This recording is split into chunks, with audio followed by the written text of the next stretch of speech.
back to the film and TV channel. You're all staying safe and well. We're going over to Amazon today to have a look at a seasonal romantic comedy. Yes, it's Christmas as I'm recording this, so it will be in about 13 days' time. Let's go and look at something called Something from Tiffany'S. There you go. Please, if you are new to the channel, push that subscribe button, push the bell notifications. If your fingers are hovering over those buttons, also press the like button. That thumbs up button would be great. Make an old film and TV watcher very happy. Do these reviews, previews, information vlogs on film and TV all the time, so it'd be great to have you on board. Spread the word. Right, Amazon Prime, 87 minutes. That's a nicely timed film if ever I've seen one.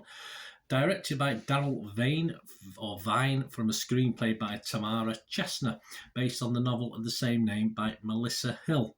And the film stars Zoey, Deutch and Kendrick Sampson in the two main leads, plus a plethora, a young actress as well who got my nerves a bit, but that's just a personal thing with me and young actors.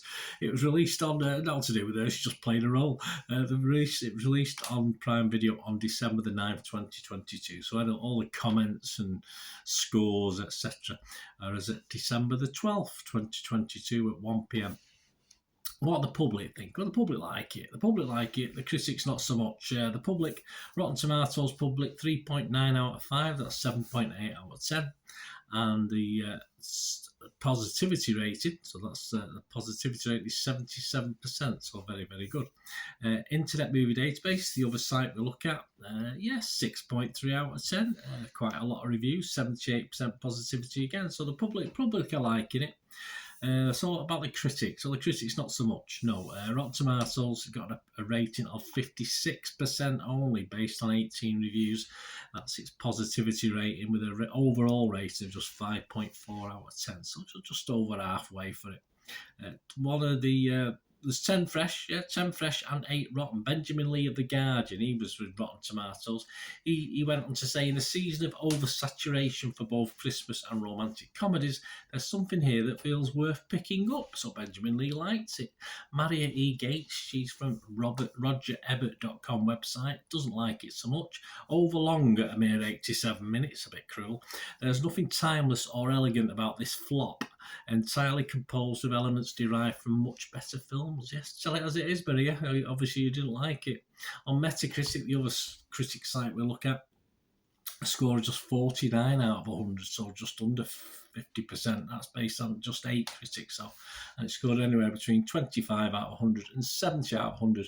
One of the lower ones was the AV Club's Lee Monson, gave it 50 out of 100 and said director Daryl Vine makes a commendable, if ultimately flawed, attempt at making a memorable holiday romance from Tamara Chestner's anemic screenplay, adapted from the novel by Melissa Hill.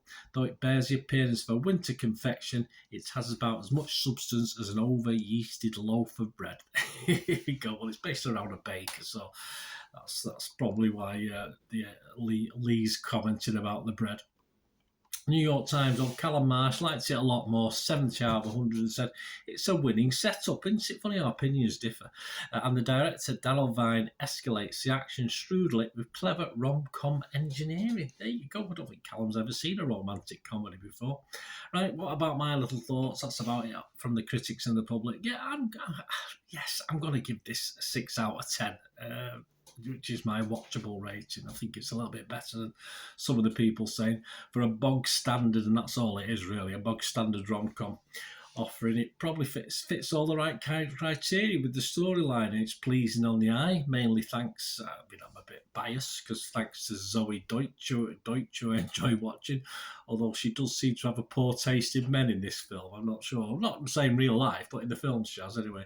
The plot is fine. I think the story could have actually been done a little bit better. I think it's just a bit of throwaway all common sense at times, but yeah, I think it could have been done. It's like a nice little quirky story. I'm not going to say it's not been done to some extent before, a similar basis, but I thought it was quite clever in its way. But unfortunately, it didn't sort of. It wasn't exactly put together, the reasons and the reason behind stuff very, very well. And of course, it's called a rom-com as it's a romantic comedy, but the comedy element from a couple of bits that made me smile, a bit weak overall, more a romantic drama than a comedy, but nice. It's nice. It's Christmassy. It's all Christmas. It's New York with the Christmas feel to it, even though there's no Santa Claus in or anything like that. It's just the actual theme of it seems very festive, even though obviously, as I say, there's no obvious Christmas connections. Yeah, so it's full of weak men and strong women. So what good romantic comedy? What every good romantic comedy must have. But overall, just normal throwaway stuff. Once watched, soon forgotten. But there's certainly a lot worse out there. Let me know what you think, guys. Any of you get to watch this?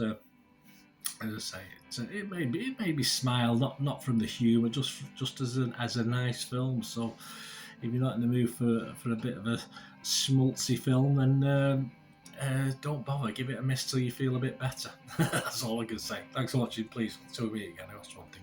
Please stay safe, everyone. Bye for now.